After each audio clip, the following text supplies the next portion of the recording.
From a very young age, our parents and grandparents and elders in the family have been telling us that true happiness is not something which is lying outside of you. It is lying within us. This is an age-old saying that there is no path to happiness, happiness is the path. और ये quotation आपके S A 2024 paper में भी आया था, जो कि 20th सितंबर 2024 को कंडक्ट हुआ था. So friends, in this video, I will be discussing 4 small examples or 4 small anecdotes related to this quotations. Already, I have done a detailed analysis of the Essay 2024 paper on the Sleepy Classes YouTube channel. Please feel free to access that video. Friends, आपका स्वागत है आज के video में. मैं हूं आपका चाहिता educator Kuber Singh और मैं पढ़ाता हूं essay writing, international relations and internal security. So let's have a quick look at these 4 important and interesting anecdotes. Number 1 is related to Swami Vivekananda. Now this quotation that there is no path to happiness, happiness the path, is rooted in the teachings of Swami Vivekananda on inner contentment and self-realization. Now while he was away to America, while he was traveling to America back in 1893, when he addressed the parliament in Chicago, the Parliament of Religions in Chicago, Vivekananda, he was often found staying with very little resources, with very little means. And therefore, he was facing a lot of hardship, a lot of difficulty during his stay in America. Now, during these times, he maintained a sense of profound inner peace and happiness. And when asked that how is he able to do that?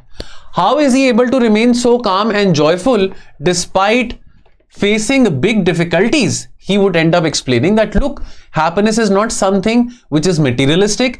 Happiness is not something which is found externally of me. He was of the firm opinion that happiness is something which is within me. It stems from the realization of one's true self and living in harmony with the higher ideals. So inner contentment की बात इन्होंने बहुत बखूबी से यहां पे बताई. इनका यह कहना था कि हैप्पीनेस एक बहुत कोई दूर में दिखता हुआ कोई डेस्टिनेशन या कोई डिस्टेंट गोल नहीं है. यह आपका अभी का प्रेजेंट स्टेट ऑफ माइंड है और इसको अचीव करने के लिए कई सारी प्रैक्टिसेस करनी पड़ती है, जिसके लिए सेल्फ डिसिप्लिन बहुत ज्यादा जरूरी है. लोग मेडिटेशन से, मेडिटेटिव प्रैक्टिसेस से, योगिक प्रैक्टिसेस से ये स्टेट ऑफ माइंड अचीव करते हैं. लेकिन अगर आप चाहें तो इन प्रैक्टिसेस को अवॉइड करके या इन प्रैक्टिसेस को फोरगो करके भी ये स्टेट ऑफ माइंड अचीव कर सकते हैं, अगर आप में इस बात का कन्विक्शन है that whatever you looking forward in life is all with in you. Try करके देखना. आपको लगता है कि आप किसी से बात करना चाहते हैं, हेसिटेट कर रहे हैं, आपको लगता है कि भाई मैं कोई ऐसी जॉब चाहता हूं लेकिन मेरे को शर्म आती है कि मैं इंटरव्यूअर के साथ कैसे बैठ के बात करूंगा. आपको अपने कंपनी में अपने बॉस के साथ बात करने में हेसिटेशन होती है. आपको अपने पेरेंट्स के साथ, ब्रदर सिस्टर के साथ बात करने में हेसिटेशन होती है. अपने बॉयफ्रेंड गर्लफ्रेंड के साथ कोई कन्फ्रंट करने में आपको हेसिटेशन होती है. Believe in yourself.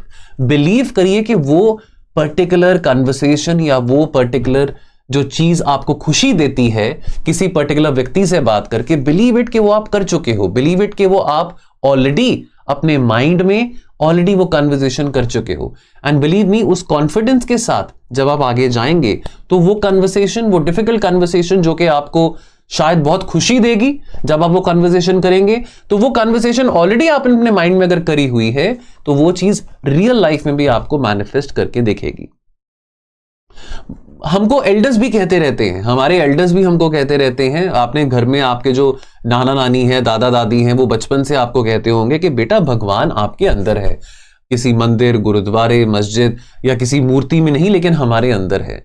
तो ये realisation of one's divine nature, you are divine. Yes, you are divine. Divinity is within you, not in some statue, not in some idol, not in some institution. The divinity is within you, and when you realize that, you will truly be happy. So ये anecdote Swami Vivekananda की life से ये highlight करता है कि happiness is not something जिसके लिए हमने भागना है, is not something which we are chasing after. Because अब आप देखो कि अगर आप एक 5 डिजिट सैलरी कमा रहे हो पर मंथ, देन आपकी सैलरी 6 डिजिट हो जाती है, 7 डिजिट हो जाती है. तो ऐसा तो नहीं है कि एक पर्टिकुलर डिजिट ऑफ सैलरी कमाने से आप कंप्लीटली हैप्पी हो जाएंगे. नो. आप सैलरी कमा रहे हो, चाहे आप करोड़ रुपए भी कमा रहे हो, लेकिन आपको अपना पर्पस नहीं पता, आप सेल्फ अवेयर नहीं है, तो आपको खुशी नहीं मिलने वाली है. चाहे आप कम पैसे कमा रहे हैं लेकिन आपको आपका पर्पस पता है, आप सेल्फ अवेयर हैं, तो आप सही मायने में हैप्पीनेस अटेन कर पाएंगे। तो हैप्पीनेस इज नॉट समथिंग जो कि हमने मटीरियलिस्टिकली, तो चलो एग्जांपल के तौर पे मैंने बात बताई है सैलरी की, ये तो बहुत छोटी बात है, but happiness is not something जिसको हम पकड़ना चाह रहे हैं, जिसको हम चेस करना चाह रहे हैं। हैप्पीनेस इस वेरी मोमेंट पे है। अभी दोपहर का जितना भी आपकी घड़ी में टाइम बचा है, या अगर ये वीडियो शाम को देख रहे हैं, जितना भी आपका टाइम बचा है घड़ी में, उस वक्त, इसी वक्त happiness is right now. So may be happiness, I wish that happiness for you right now is watching this video. Happiness for me right now is recording this video. Happiness for me right now is holding this pen in my hand. So these small things, living in the moment, living in today's moment, not thinking that tomorrow when I'll be an IAS officer, or tomorrow when I'll have a very ripped body, or tomorrow when I will be an actor, or tomorrow when I will be a scientist, I will be very happy. No. Tomorrow. Then when you end up becoming an actor, or you become an IAS officer or a scientist, what is the guarantee that you would be happy? What if we tell you that, tomorrow when you become an IAS officer, you will also be having some major problems, some BP related issue, or some cholesterol related issue, or some sugar related issue, but you are an IAS officer. So you are an IAS officer, very good, but you have health problems. क्या आपको पता है कि आपकी life कितनी लंबी रहने वाली है, चाहे आपको आपका वो गोल मिल भी गया हो? You never know that. So live in the moment. Then anecdote number 2 is related from the life of the tech savvy Elon Musk. Early 2000s में Elon Musk ने स्थापित किया था SpaceX, और कई सारे इनको यहां पे प्रॉब्लम्स भी फेस करने पड़े थे, काफी सारे रॉकेट लॉन्च फेलियर्स भी हुए थे। 2008 तक आते आते SpaceX ने अपने जितने भी फंड्स थे, 3 से 4 अनसक्सेसफुल लॉन्चेस में सारे के सारे फंड्स एग्जॉस्ट कर दिए थे। और कई सारे लोग, आज तो हर कोई इलॉन मस्क को बहुत एक टेक्निकल दुनिया में, टेक्निकल जगत में एक बहुत बड़ा एक गुरु मानते हैं, लेकिन उस वक्त कई सारे लोगों ने उसकी एबिलिटी को, इलॉन मस्क की एबिलिटी को डाउट करना शुरू कर दिया था कि क्या इन्होंने ये जो वेंचर किया है एरोस्पेस इंडस्ट्री में, क्या ये सक्सेसफुल भी रह पाएंगे। और उनके ऊपर प्रेशर भी बहुत इमेंस था, बिकॉज प्रूफ करना था, प्रूफ लोगों को भी करना था, प्रूफ अपने आप को भी करना था, अपने लव्ड वंस को भी करना था। कई सारी चुनौतियां आई। अब ऐसा तो नहीं है कि सिर्फ प्रोफेशनल चुनौतियां होती हैं, आप अपने प्रोफेशनल जर्नी के दौरान कई सारी पर्सनल डिफिकल्टीज भी फेस करते हो। लेकिन इलॉन मस्क ने क्या किया? इलॉन मस्क ने अपनी मोटिवेशन को ड्रेन नहीं होने दिया। वो चाहते तो शायद अपने फेलियर्स के दुख में ही अपने आप को ड्रेन कर देते, अपनी मोटिवेशन को, अपनी खुशी को उस फेलियर्स के ही गम में भुला देते, लेकिन ही remained very resilient and very focused. He was driven by a passion कि नहीं, मैं कुछ करके दिखाऊंगा, मैं एक डिफरेंट तरीके से कोई चीज करके दिखाऊंगा, मैं इनोवेशन के जरिए, एक्सप्लोरेशन के जरिए बार बार अगर मैं नाकामयाब भी हो रहा हूं फिर भी कामयाबी लेके आऊंगा। और अगर मैं नाकामयाब हो भी रहा हूं, अगर मुझसे वो एक्सपेरिमेंट या ये रॉकेट लॉन्च अनसक्सेसफुल हो भी रहा है, तो ऐसी क्या चीजें हैं जो कि मैं समझ पा रहा हूं, सीख पा रहा हूं, ताकि वो मैं इनकॉर्पोरेट कर सकूं, ताकि अगली बार और बेहतर रिजल्ट में लेके आ सकूं। और उन्होंने इस बात की परवाह नहीं करी कि लोग क्या सोचेंगे, उन्होंने इस बात की परवाह नहीं करी कि आज जो लोग उनको गालियां निकाल रहे हैं, कल को वही लोग उनको बहुत वाह करेंगे, शाबाशी देंगे। उन्होंने इस बात के बारे नहीं सोचा। तो यानी कि एक्सटर्नैलिटी, रिलेटिव्स, फ्रेंड्स, बाकी कॉलीग्स क्या कहेंगे क्या नहीं कहेंगे, वो अपना काम करते रहे। कभी ना आप लाइफ में भी, जैसे चलो भगवत गीता में तो बात लिखी ही है, लेकिन जैसे हम कृष्ण भगवान ने अर्जुन को कहा था कि आप अपने कर्म को करो, कर्म का क्या फल होगा उसकी चिंता मत करो। तो जैसे कहते हैं ना कि trust in the process, trusting in the process. अगर आप उस प्रोसेस को फॉलो कर रहे हैं, अगर आप एक पर्टिकुलर प्रोसेस को फॉलो कर रहे हैं, you are giving in your input, well the result, the outcome might be in your favor, might not be in your favor, but what matters is how is your attitude. Now let's say that I have started a new course on sleepy classes. Let's say कि आज उस course को एक ही बच्चा bye करता है या 2 बच्चे बाय करते हैं, does not mean that that will end up making me as a bad teacher, or does not mean that will end up making me demotivated कि मैं courses ना लेके आऊं. It only means that I need to struggle more harder, I need to have a lot of happiness, I need to work forward with a very optimistic mindset. Always having a mindset that I'm learning something new, seeking something new. And that is exactly what Elon Musk did in the course of 8-9 years. And then, of course, he was successful. We all know Elon Musk today. Despite financial crunch, despite emotional difficulty, despite having problems in personal relations, he pushed forward. And the fourth launch succeeded. So this marked a turning point in the career of Elon Musk. Musk का जो focus था वो अपने mission पे था, तो Musk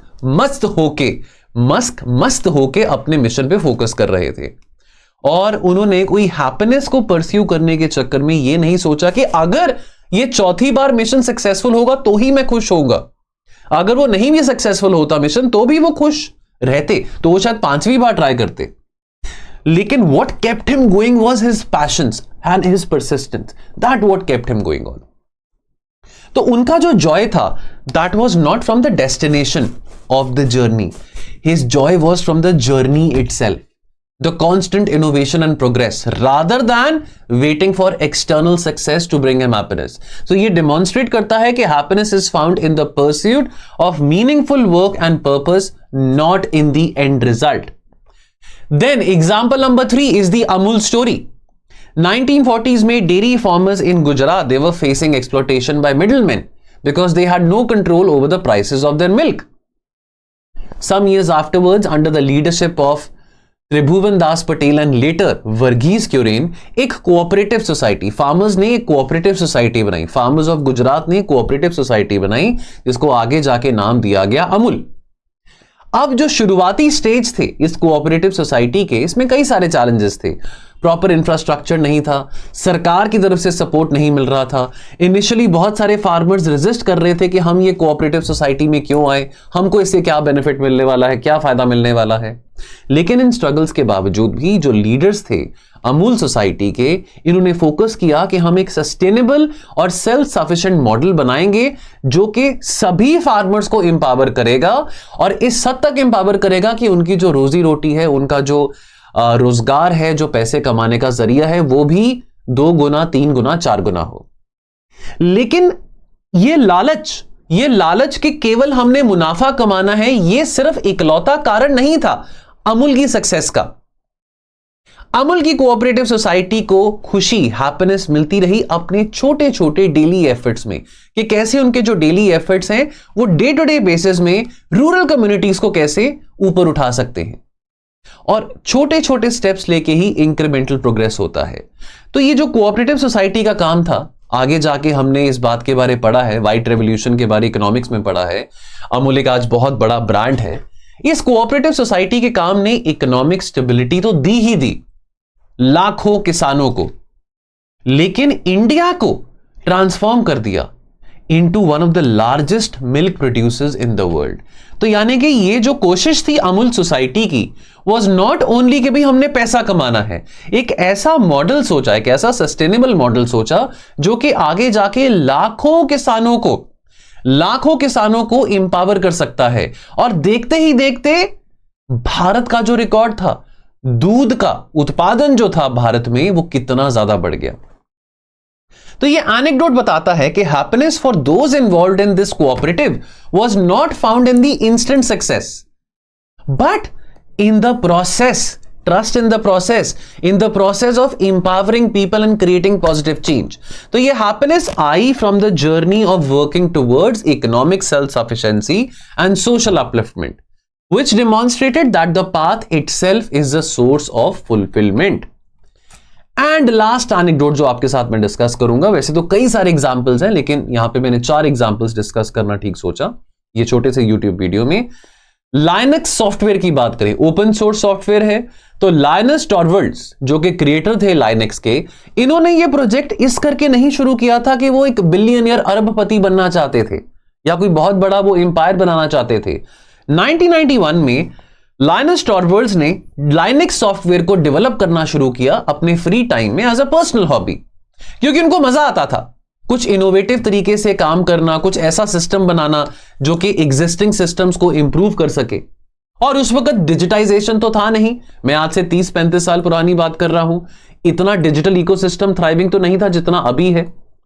initial version of the Linux software एक बहुत छोटा सा और सिंपल ऑपरेटिंग सिस्टम था, कर्नल, जिसको फ्रीली पब्लिक के साथ शेयर किया गया. Over a period of time Torvalds के साथ और भी लाइक माइंडेड लोग और भी लाइक माइंडेड सॉफ्टवेयर डेवलपर्स जुड़े. जिसने आगे जाके इनके सॉफ्टवेयर को और ग्रो कराया। और आज ये software has evolved as one of the most widely used operating systems in the world. तो टॉरवर्ल्ड्स और जो कंट्रीब्यूटर्स थे, जो बाकी जो कम्युनिटी के लोग थे, जो कि सॉफ्टवेयर डेवलपर्स थे, उनको जॉय मिला कि यार चलो काम कर रहे हैं, कुछ नए तरीके से काम करते हैं। वो काम ऊपर चढ़े ना चढ़े, उसके पैसे मिले ना मिले, लेकिन कुछ कर रहे हैं। लेट्स सी उसका रिजल्ट क्या होता है। The process of building something can be very exciting. ये बात हमको लाइनक्स सॉफ्टवेयर के एग्जाम्पल से समझ आती है।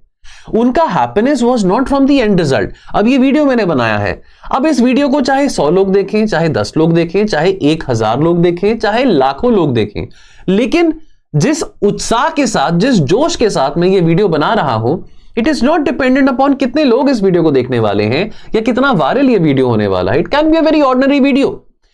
Every video does not requires to be viral. हर एक वीडियो की रिक्वायरमेंट नहीं होती कि वो वायरल हो, but at the end of the day छोटे छोटे एफर्ट्स हैं आपके, जो कि बहुत ज्यादा सिग्निफिकेंटली कंट्रीब्यूट करते हैं लोगों की लाइफ में। तो वही कोशिश ट्रोवार्ड्स की थी और साथ में उसके बाकी दोस्तों की थी कि ओपन सोर्स सॉफ्टवेयर फिलॉसफी इन्होंने जो शुरू करा कि ओपन सोर्स सॉफ्टवेयर बनाया, कि कैसे इस ओपन सोर्स सॉफ्टवेयर का फायदा पब्लिक को लार्जर स्केल पे हो सकता है। अब आज देखो, आज चैट जीपीटी है, आज गूगल बार्ड है, एआई आ चुका है, आज गूगल सर्च तो कितने सालों से चलता आ रहा है, लेकिन अल्टीमेटली ये जो देन थी ओपन सोर्स सॉफ्टवेयर की, ये पब्लिक कंजम्पशन के लिए थी। तो अल्टीमेट गोल क्या था कि लोग खुश होंगे। अपनी खुशी से ज्यादा लोगों की खुशी के बारे सोचा कि लोगों की लाइफ में कैसे चेंज आ सकता है ये सॉफ्टवेयर बनाने से। तो ये एग्जांपल दिखाता है कि happiness in technology is not a final achievement और end product, but the path of continuous learning, creating and sharing knowledge, reflecting कि happiness is found in the journey, not the destination. दोस्तों, आए ये मजेदार quotations, anecdotes, examples हमारे foundation course में भी इसका मजा उठाएं। नीव, जो कि ऐसे फाउंडेशन कोर्स है हमारा, बहुत ही बढ़िया कोर्स, बहुत ही उम्दा कोर्स। सबसे अच्छी बात कि कंटेंट के साथ आपको मेरे द्वारा ही पर्सनल मेंटरशिप मिल रही है। 50 मॉडल एसे के वीडियोस, आपको एफएलटीज की इवैल्यूएशन, आपके वैल्यू एडिशन लेक्चर्स, ये सारे के सारे आपको इस फाउंडेशन कोर्स में मिलने वाले हैं। इसका प्राइस 9000 जरूर है, लेकिन इस कोर्स के बहाने आप अपने जीएस को भी बहुत अच्छी तरह से कवर कर पाएंगे। जीएस के भी बहुत कोर कंसेप्ट्स को आप रिवाइज कर पाएंगे, सॉलिडिफाई कर पाएंगे इस फाउंडेशन कोर्स के साथ। अगर आप टोल फ्री नंबर पे कॉल करते हैं तो आपको एक्स्ट्रा डिस्काउंट भी कुछ ना कुछ जरूर ऑफर किया जाएगा। I will see you very soon. तब तक के लिए बने रहें स्लीपी क्लासेस पे। Thank you so much.